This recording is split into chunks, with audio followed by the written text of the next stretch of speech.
This is Eric Wolf, and this is the first show. Wow. So you got two reasons for listening to this. Either you're a personal friend of mine, or you have listened to all the other shows, and you decided you wanted to listen to the first one, which is really silly because it's probably not the best one, because it's the first one I've ever done, and I'm still learning what best looks like. Welcome to Fairy Tales Forever, which is my new show, which I'm planning to do for the entire year. Now, you're probably wondering, where is the video content? There isn't any. It's all black. I'm just kidding. Look, I'll get a photo.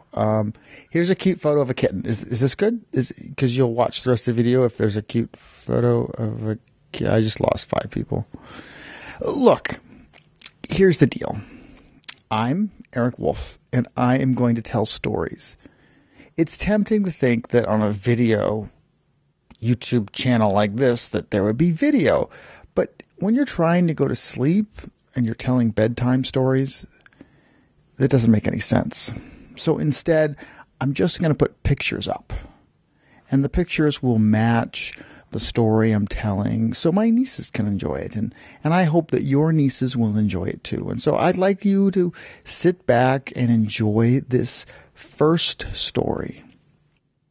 Once, a long time ago, when the world was young and new and unexplored, there was a little boy walking through the woods. This boy, he was hungry. The snow was falling. It was keeping him very cold. And as the snow fell around him, he wondered if he would find any food. He had his bow and arrows he had made himself, and as he made his way through the woods, he happened upon a giant rock. What do you say? A giant rock? Yes, a giant, but not just any rock. A boulder of sorts. One of those huge rocks left behind by the glaciers. You know, the glaciers that were here 10, 20,000 years ago with their mile-high layers of ice. No, you don't know. Well, they were here, and they carried with them rocks and boulders, and as they retreated, they left the boulders behind in the most peculiar places. And this is where that boy found this boulder, and this is the most peculiar and interesting place in this hollow, and he knew that this was no ordinary boulder. This was a grandfather rock. And the boy went up to the rock and he said, "Grandfather Rock." And then he sat and shared company with the rock for a while. And the rock spoke. "Grandson, I am going to tell you a story." "Really?" said the boy. "That's very exciting. Except, what is a story?" "Grandson," said the rock. "Grandson, I am going to tell you a story. But before I tell you the story, you must first give me something." Now the boy had caught in his journey here when he was out hunting, he had caught 3 small game birds, 3 hens. And he took them out, these partridges, and he gave them to the rock. Then the rock began to speak. And the rock talked for a long time. And as the rock was talking, the boy forgot all about the cold. He forgot all about the wind. He forgot all about his troubles and his trials. But he did remember the story. And when the rock was done, the boy said, Grandfather, tell me another."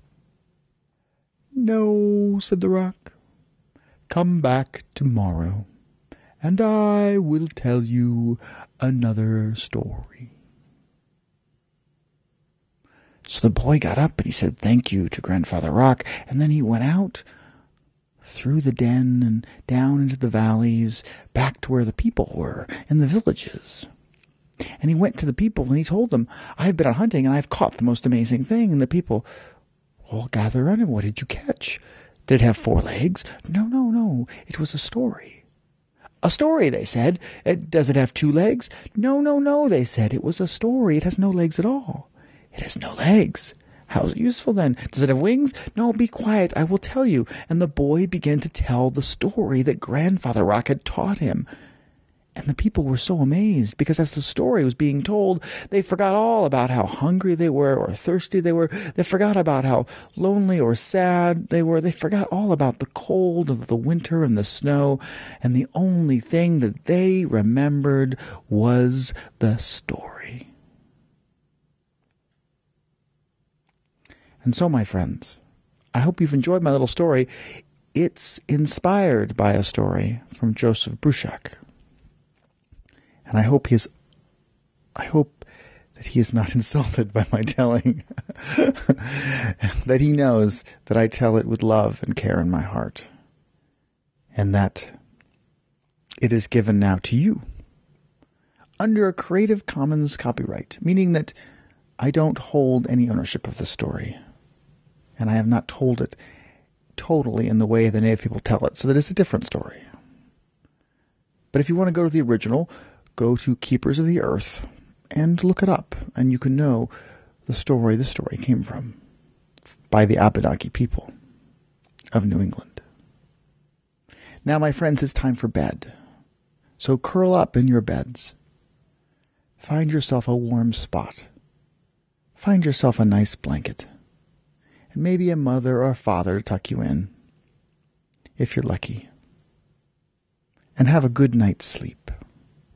But when your sleep is over, feel free to go to my website, www.ericwolf.org, and you will find there on the right-hand side a little button that says iTunes Stories, and you can listen to many funny stories I have on there of funny collections of stories. If you want to hear more bedtime stories, just tune in. I'm planning to do them all year, one every weekday. All the best. This is Brother Wolf, and I will talk to you hopefully tomorrow.